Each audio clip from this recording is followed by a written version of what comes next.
It is strange, standing on the precipice of everything you've ever worked for only to feel like you're walking into a trap.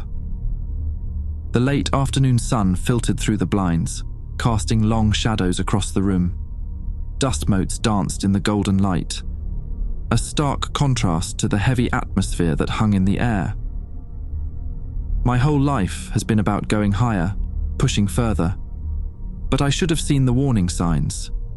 They were everywhere, subtle but undeniable. I ran my hand along the edge of my suitcase, feeling the worn fabric beneath my fingertips. How many times had I packed and unpacked this bag? How many missions? How many deployments? But this time was different. "Jack, you got everything?" My father's voice was rougher than it used to be. Years of smoking cigars and barking orders had that effect. I looked back, watching him lean against the frame of the doorway, eyes clouded with a mixture of pride and something I couldn't quite place. The lines on his face seemed deeper today, etched with worry and unspoken fears. "Yeah," I muttered, checking my bag again even though I knew I hadn't forgotten anything. It was a routine by now, packing for another deployment, another mission. Only this time it was different. This time, I wasn't coming back for a while. Months, maybe longer. The thought sent a shiver down my spine, despite the warmth of the room. My mother stepped into the room, her face lined with concern. She was wringing her hands, a nervous habit she'd had for as long as I could remember. The silver bracelet I'd given her for her last birthday clinked softly with each movement. "Jack, honey, I don't know, something feels wrong about all this." I forced a smile, trying to ease her worry. "It's NASA, Mom, not a war zone." The words felt hollow even as I said them. I reached out and squeezed her hand, feeling the softness of her skin against my calloused palm. She shot me that look, the same one she gave me when I was 5, and tried to convince her I didn't eat the last cookie from the jar. Her eyes, so much like my own, seemed to peer right through me. "I know you, Jack. You've been speaking up more, stirring the pot. People notice these things." I sighed, running a hand through my hair. The familiar scent of my mother's lavender perfume wafted through the air, a comforting smell that suddenly made me feel like a child again. "I'm not stirring anything," I lied, the words tasting bitter on my tongue. "I just want transparency. Isn't that what this country's supposed to be about?" My father, silent until now, exhaled sharply through his nose. The sound cut through the room like a knife. "That's what we all thought once. But things are different now. You've made people uncomfortable."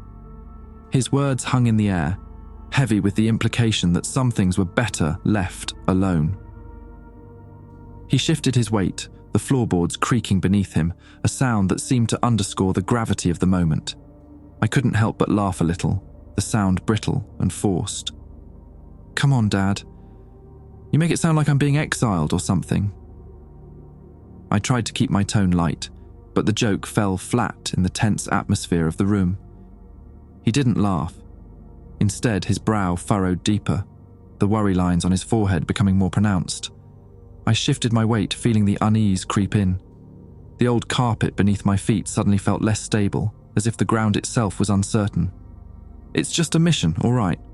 NASA needs me up there. They said it's urgent."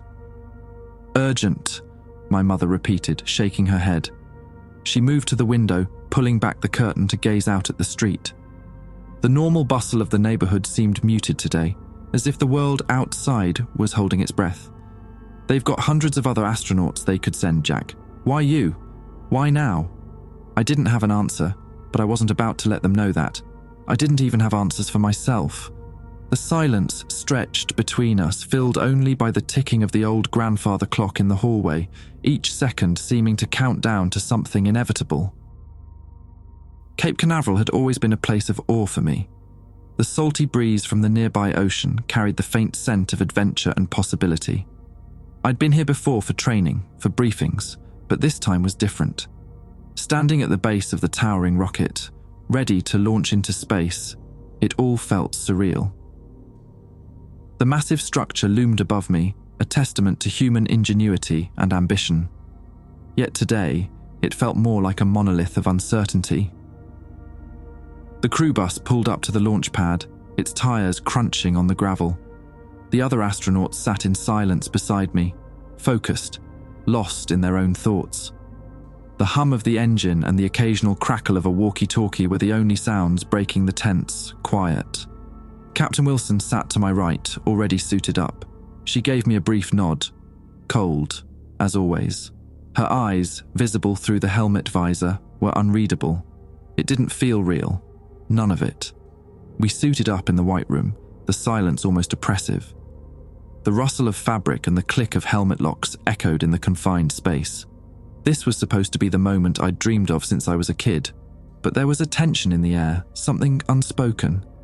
The stark white walls and gleaming equipment seemed to mock the darkness of my thoughts. A technician approached Captain Wilson as we prepped to board the rocket. His voice was low, but in the tight quarters, I could hear every word.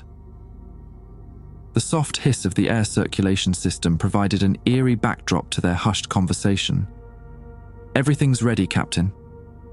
Have you made him aware of the special protocol?" "No," Wilson replied quietly, her voice clipped. "There's no need. He'll figure it out."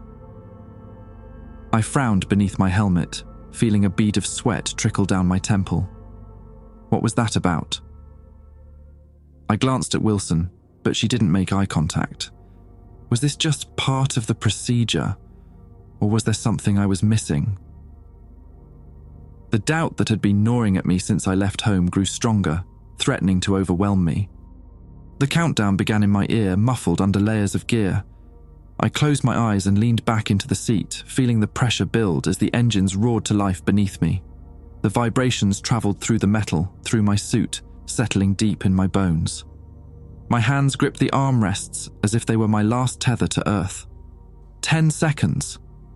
I tried to steady my breath, but I couldn't help thinking of what my mother said. "You've made enemies you don't even know about." The words echoed in my mind, drowning out the mechanical voice of the countdown. 5 seconds. For a moment, I felt the overwhelming urge to get out, to stop everything and walk away. But it was too late. The straps held me in place, both a safety measure and a chain. The cockpit suddenly felt too small, too confining. 0. The rocket roared beneath me, a force of nature that pressed me deep into my seat. The sheer violence of the launch was overwhelming, every atom in my body shaking as we broke free of Earth's gravity. I felt the world fall away, the weight of everything I'd known slipping into the void. The blue sky outside the small window darkened rapidly, fading to the inky blackness of space. And then, the silence. There's something indescribable about the moment you break free from Earth's atmosphere. The roar of the engines fades, the violent shaking ceases, and suddenly you're in the vast, infinite silence of space.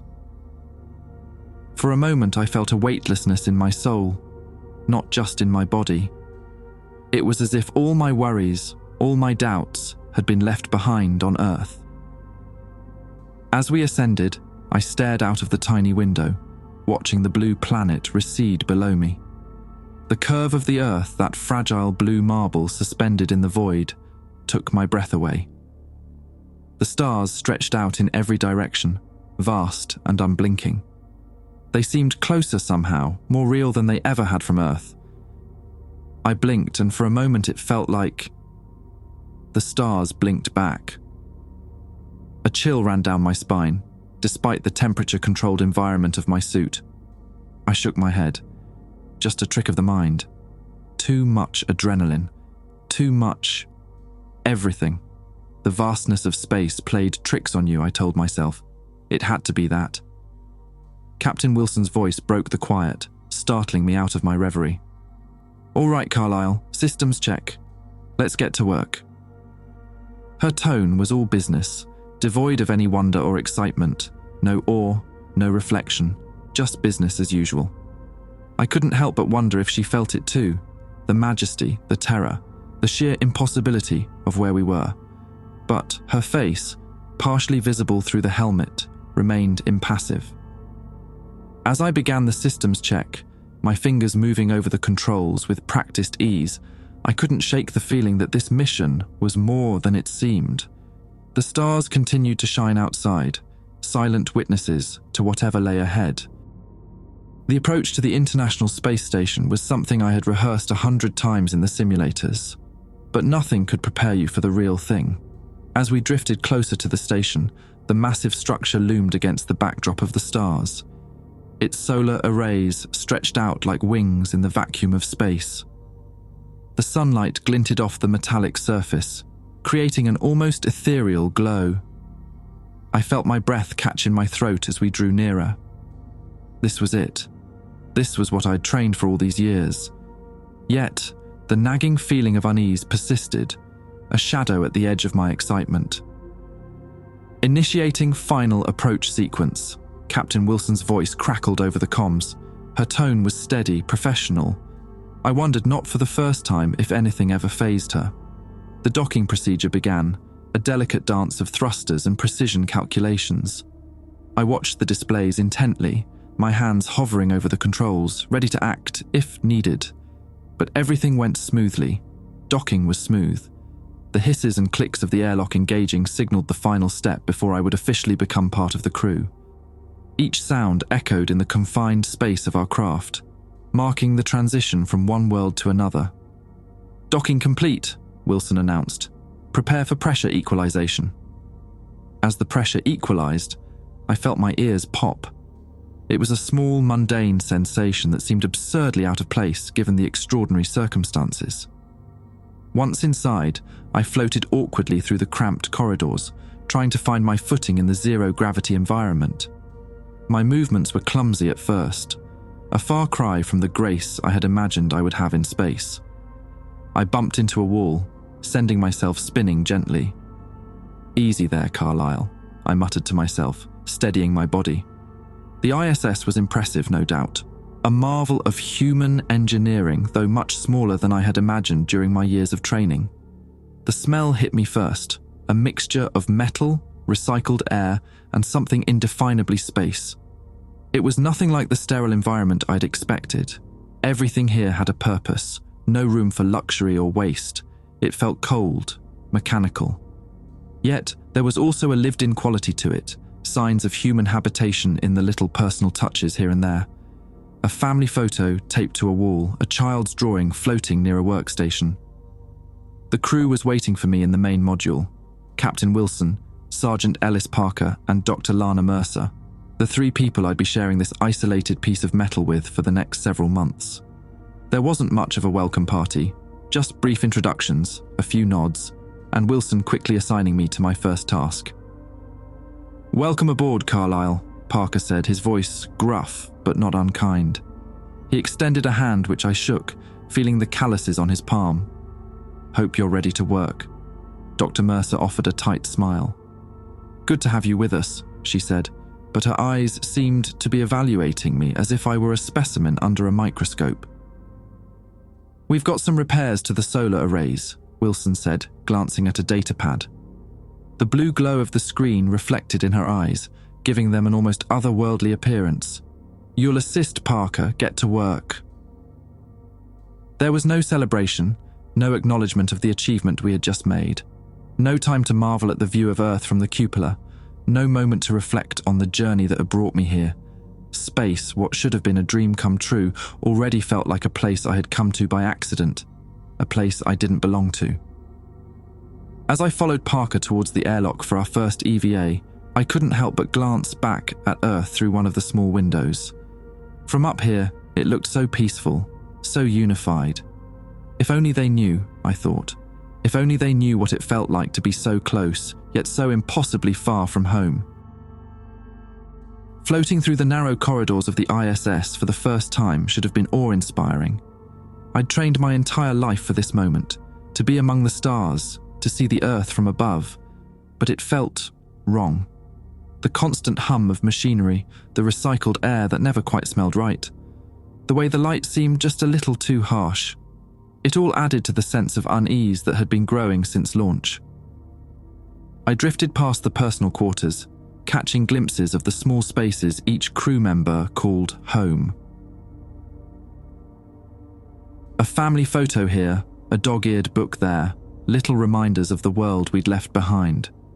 My own quarters were bare, sterile.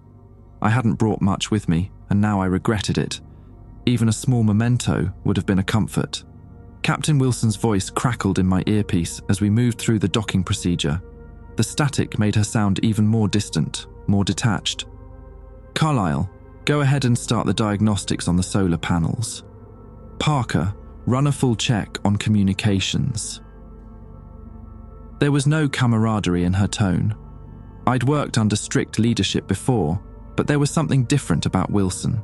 Something cold, detached. It was as if she saw us, not as a team, but as components in a machine. I floated over to Sergeant Ellis Parker, the communications officer. He was floating next to the main terminal, adjusting some wires, barely glancing in my direction. The soft glow of the screens illuminated his face, casting deep shadows that made him look older, more worn. "Looks like we've got our work cut out for us," I said, trying to break the ice. My voice sounded too loud in the quiet module, almost intrusive. "Yeah," was all he muttered, his eyes never leaving the screen. His fingers moved over the keyboard with practiced ease, lines of code scrolling by faster than I could follow. "Been up here long?" I asked, hoping to draw him out. I leaned against a handrail, trying to appear casual despite the awkwardness of zero gravity. 6 months, Parker replied, still not looking at me. There was a weariness in his voice that seemed to go beyond mere physical fatigue. I wanted to ask more, but the look on his face told me enough. Parker wasn't interested in small talk. None of them were. The silence stretched between us, broken only by the soft beeps of the equipment and the ever-present hum of the life support systems. Over the next few weeks, I settled into the routine. Maintenance checks, system diagnostics, data transmissions back to Earth. But something always felt off. The crew was too quiet. Conversations were clipped, brief. Meals were taken in near silence, each of us lost in our own thoughts. I found myself spending more and more time in the cupola, staring down at Earth. From up here, you could see the slow dance of weather systems, the lights of cities blinking on as night fell across continents. It was beautiful, awe-inspiring, and terrifyingly distant. Captain Wilson especially kept to herself, spending most of her time in the communications room. Every time I approached, the door would slide shut just before I reached it. The soft whoosh of the closing door became a familiar sound, a constant reminder of the secrets being kept. I couldn't shake the feeling that I wasn't really part of this team, that there was more going on beneath the surface than they were letting on. The ISS, which should have felt like the culmination of a lifelong dream, instead felt like a prison floating in the endless void of space. And then there was Dr. Lana Mercer. She was the medical officer aboard the ISS. Her role seemed clear enough, but every time I caught her in conversation with Parker or Wilson, their voices would drop to a whisper. They'd stop talking altogether when I entered the room. The sudden silences were deafening in the confined space of the station. I tried to engage Mercer in conversation once, during one of our routine health checkups. The medical bay was small, crammed with equipment that hummed and beeped softly. "So, Dr. Mercer," I began as she checked my blood pressure. "What made you want to become a space medic?" She glanced at me, her eyes unreadable behind her glasses. "It's where I was needed," she replied simply, her voice neutral. "But surely there were other options, other places you could have made a difference." Mercer's hands stilled for a moment. "We all have our reasons for being here, Carlyle. Sometimes it's best not to question them too deeply." The conversation died there, leaving me with more questions than answers. One night, Floating through the crew quarters, I overheard them again. The voices drifted from the communications room, hushed but intense. "We can't tell him. Not yet." Mercer's voice was low, but I could hear the tension in her words. There was an urgency there that I hadn't heard before. "We don't have a choice," Parker replied. His usual gruffness was tinged with something else. Fear. "He's already asking questions." There was a long pause before Wilson's voice cut through. "We stick to the plan. No one says anything." I quickly moved away before they could see me, my heart pounding in my chest. The soft thud of blood in my ears seemed impossibly loud in the quiet of the station. What the hell was going on? It was weeks before I could work up the nerve to confront anyone about it. I spent most of my time running diagnostics, keeping busy. The constant work was a welcome distraction from the growing sense of unease that seemed to permeate every corner of the station. But every time I passed the communications room or caught a glimpse of Wilson with her encrypted transmissions, the unease grew. The more I tried to focus on my work, the more I couldn't help but notice things that didn't add up. The way Parker's eyes would dart to the communications panel every time Earth made contact. The long periods of radio silence that no one seemed to question. The way Mercer would study me during our health checks, as if looking for signs of something. One night, during what passed for dinner on the ISS, some dehydrated stew and reconstituted vegetables, I floated near Dr. Mercer. The biodegradable containers drifted between us, tethered loosely to the table. The soft clink of utensils against plastic was the only sound for a while. "So, Doc," I began casually, trying to keep my tone light. "How long do you think you'll be stuck up here?"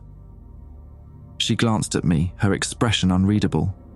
A strand of hair had come loose from her usually neat bun, floating gently in the zero-G environment. "It's not about being stuck. It's about the mission." I chuckled, the sound hollow even to my own ears. "You don't miss Earth? The trees, the rain?" I gestured towards the small window, where the blue marble of our home planet was just visible. "Real gravity?" Mercer shrugged, her movements smooth and practiced in the weightless environment. "You get used to space. After a while, Earth seems distant, like a dream you barely remember." I could feel the tension in her words, the way she brushed off the idea of returning to Earth as if it wasn't even an option. Something wasn't right. I floated away, my mind racing. The stew in my stomach felt like a lead weight. The next day, I caught Captain Wilson in the observation deck, staring out at the black void. The Earth was not visible from this window, just the endless expanse of stars. I joined her, trying to keep my tone light. "You ever wonder if anyone down there misses us?" She didn't look at me. Her reflection in the thick glass was ghostly, almost translucent. "We have our work. That's all that matters." I floated beside her, feeling the weight of those words. The stars seemed to stare back at us, cold and indifferent. "Is that all we are? Just work?" Wilson finally turned to me, her expression cold. The lines around her eyes seemed deeper than I remembered. "That's all any of us are now, Carlyle. Just keep your head down and do your job." Her words echoed in my mind long after she floated away, leaving me alone with the stars and my growing doubts. It was a random systems check that led me to the truth. The communications terminal had been acting up, and I was tasked with troubleshooting. Nothing out of the ordinary, or so I thought. The soft glow of the screens lit up the otherwise dark module, casting eerie shadows on the walls. But when I started digging into the encrypted files, I found something I wasn't supposed to see. My fingers hesitated over the keyboard as I stumbled upon a hidden directory. The station hummed around me, the sound suddenly ominous. There it was, hidden deep in the logs. ISS Directive. Operation Quiet Shield. I felt a chill crawl down my spine. What was Quiet Shield? Why was it hidden? I tried to access more, but the files were encrypted beyond my clearance level. Red warning messages flashed on the screen, seeming to mock my attempts. That night, I couldn't sleep. I kept thinking about the conversations I'd overheard, the whispers, the strange tension between the crew. The gentle whir of the air circulation system, usually a soothing white noise, now seemed to carry whispers of its own. I tossed and turned in my sleeping bag, tethered loosely to the wall of my quarters. The stars outside my small window seemed to watch me, silent sentinels to my growing paranoia. I had to know more. The next day, when Wilson was occupied in the maintenance bay, I snuck back into the communications room. The door slid shut behind me with a soft hiss, sealing me in with the banks of computers and communication equipment. Using a few tricks I'd picked up in engineering school, I managed to bypass the encryption on a file labeled Exile Protocol. My heart pounded as I read the details, each word on the screen confirming my worst fears. The ISS wasn't just a research station, it was a covert exile facility, a place where the government sent political dissidents, whistleblowers, and anyone deemed a threat to national security. And I was one of them. My head spun as the implications settled in. The room seemed to tilt around me, the weightlessness suddenly disorienting. My outspoken stance against the government, my comments on transparency, they hadn't gone unnoticed. They had sent me here to disappear. I wasn't on a mission. I was a prisoner. The realization hit me like a physical blow. I pushed away from the terminal, floating aimlessly in the center of the room. Earth, visible through a small porthole, seemed more distant than ever, not just physically, but in every way that mattered. The next day, I confronted Captain Wilson. My hands shook as I floated into the command module, my voice barely steady. "You lied to me." The words hung in the air between us, heavy with accusation. Wilson didn't even flinch. She turned from the control panel she'd been studying, her face impassive. "What are you talking about, Carlyle? I know what this place is. Operation Quiet Shield. The ISS isn't a research station, it's a prison. You've been sending encrypted reports to Earth about me. About all of us." My voice rose with each word, echoing off the metal walls of the module. Wilson's expression didn't change, but I saw the briefest flicker in her eyes. A flash of... was it guilt? Resignation? "You're in over your head, Carlyle." I felt my blood boil. The anger I'd been suppressing for weeks bubbled to the surface. "You knew they sent me here to disappear, just like the others." I gestured wildly around the station, nearly losing my balance in the zero-G environment. Wilson sighed, almost tired.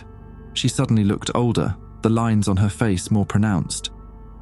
"We all disappear eventually, Jack. Some of us just take longer to realize it." Her words hit me like a punch to the gut. Everything I had believed, everything I had fought for, it was all gone. There was no return to Earth, no escape. The vastness of space, once so awe-inspiring, now felt like an infinite prison. "So what now?" I asked, my voice barely above a whisper. "We just float here until we're forgotten?" Wilson's eyes met mine, and for the first time, I saw a glimmer of emotion there. "We do our job, Carlyle. It's all we have left." As I floated away from Wilson, her words echoed in my mind. Maybe she was right. Maybe I'd always been meant to disappear. Maybe we all had. The station continued its silent orbit, indifferent to the shattered dreams it contained. But I wasn't ready to give up. Not yet. As I made my way back to my quarters, a plan began to form. There had to be a way out. There had to be. In the days that followed, I began working on a plan. There had to be a way to communicate with someone outside of NASA's control. I could expose the truth, bring the whole corrupt system down. But time was running out. My access to the communication system was being monitored more closely, and Wilson kept a closer eye on me. I spent hours in the cupola, ostensibly conducting observations, but really trying to find a pattern in the satellite movements I could see. If I could hijack just one of them, maybe I could send a message. Parker seemed to be warming up to me slightly. Whether out of guilt or genuine camaraderie, I couldn't tell. But he started sharing small bits of information about the communication systems, each tidbit a potential key to my escape plan. Mercer watched me with growing concern during our checkups.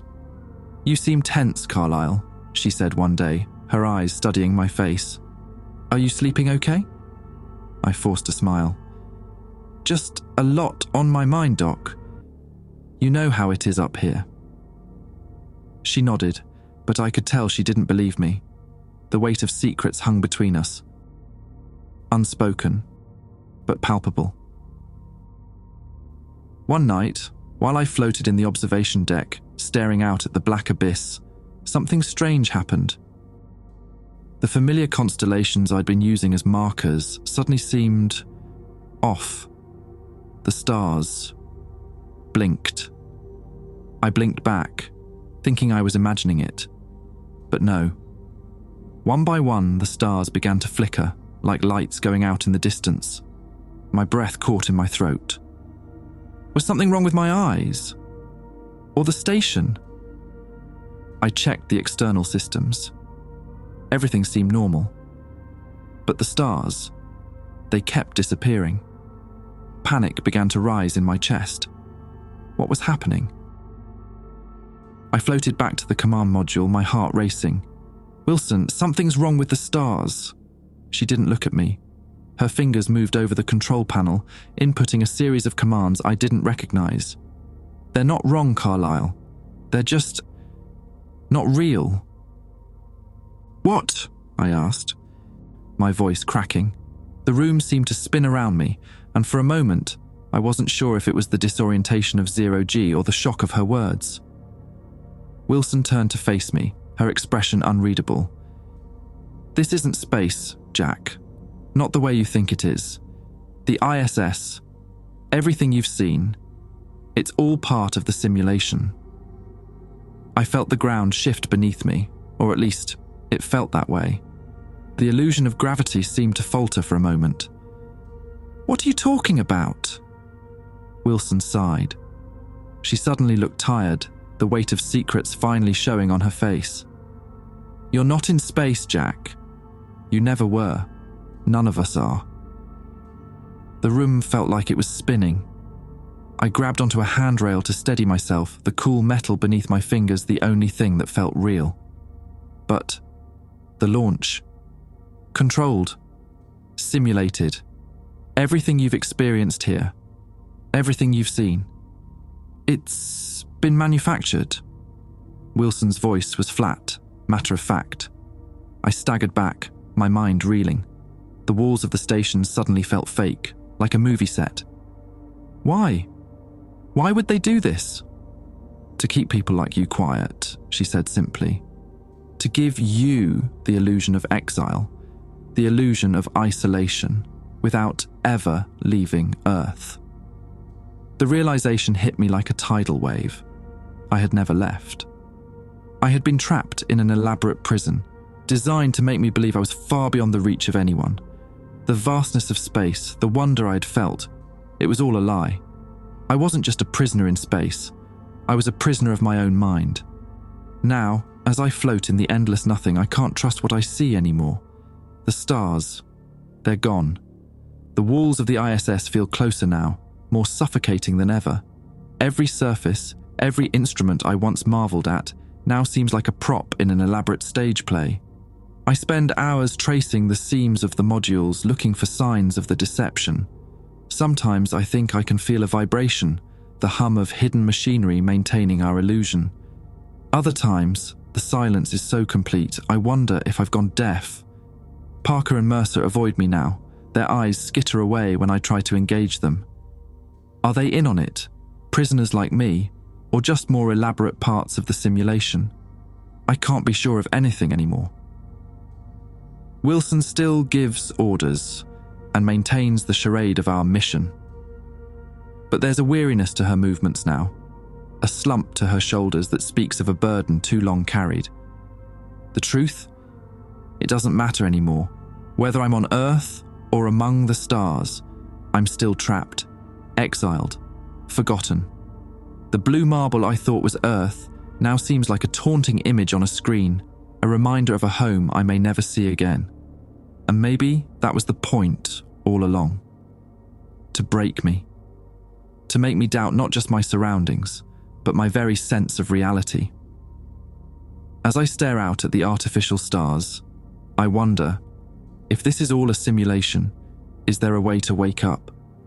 Or am I doomed to float here forever, lost in a sea of manufactured constellations? The silence offers no answers, only the endless, empty promise of tomorrow.